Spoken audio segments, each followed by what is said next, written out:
ఏ Korean మూవీనైనా తెలుగులో dubbing అవ్వకపోయినా ఇంగ్లీష్లో అయినా చూసేస్తాను. అలాంటిది మన తెలుగులో కొరియన్ స్టోరీ బ్యాక్డ్రాప్తో వచ్చిన మూవీని అయితే అస్సలు చూడకుండా ఉండలేను కదా. హలో గైస్, మన వరుణ్ తేజ్ గారి కొరియన్ కనకరాజ్ మూవీ అయితే ఇప్పుడే చూసి వచ్చా. ఇంక మూవీ చూసాక నాకైతే out and out entertainment guys. But ఒక్క క్లైమాక్స్ అయితే డిసప్పాయింట్ అయ్యాను. అది కూడా ఏ గ్రాఫిక్స్ లాగా అనిపించింది. బట్ రిమైనింగ్ మూవీ అంతా ఎంగేజింగ్ గానే ఉంది. ఫస్ట్ హాఫ్ అయితే వావ్ ఫీలింగ్ అయితే వచ్చింది. అండ్ ప్రీ ఇంటర్వెల్లో ఒక్క అదిరిపోయిన ట్విస్ట్ పెట్టి సెకండ్ హాఫ్ని మరింత ఇంట్రెస్టింగ్గా చూసేలా చేశారు. అండ్ సెకండ్ హాఫ్ కూడా అలానే ఉంది. బట్ ఆ ఒక్క క్లైమాక్స్ తప్ప అప్పటిదాకా బాగానే అదిరిపోయింది. బట్ దీన్ని ఎలా ముగించాలో తెలియక క్లైమాక్స్ని అలా చేశారనుకుంటా. వరుణ్ తేజ్ గారి యాక్టింగ్ అండ్ స్క్రీన్ ప్రెజెన్స్ ముందు మూవీస్తో కంపేర్ చేస్తే చాలా బాగుంది అనిపించింది.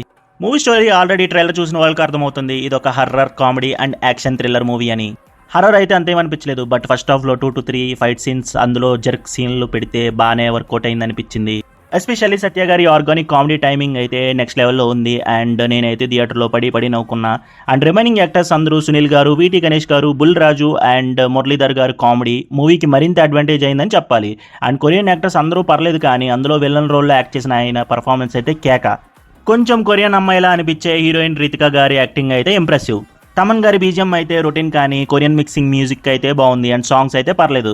ఇంకా స్పాయిలర్ లేకుండా బేసిక్ స్టోరీ లైన్ ఏంటి అంటే, కొరియాలో ఒక పర్సన్ చనిపోతే తన అస్తకలు ఒక డబ్బాలో పెట్టి పూజలు చేస్తారు. కానీ అది ట్రావెల్ అయ్యి మన ఆంధ్రాలోని పెనుగొండకి చేరుతుంది.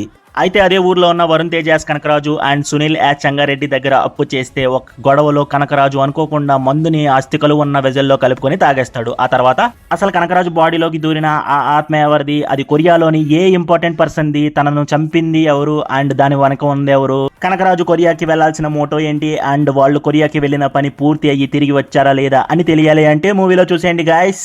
ఫైనలీ వరుణ్ తేజ్ గారు కంబ్యాక్ ఇచ్చిన కొరియన్ కనకరాజు మూవీని అయితే ఫ్యామిలీతో హ్యాపీగా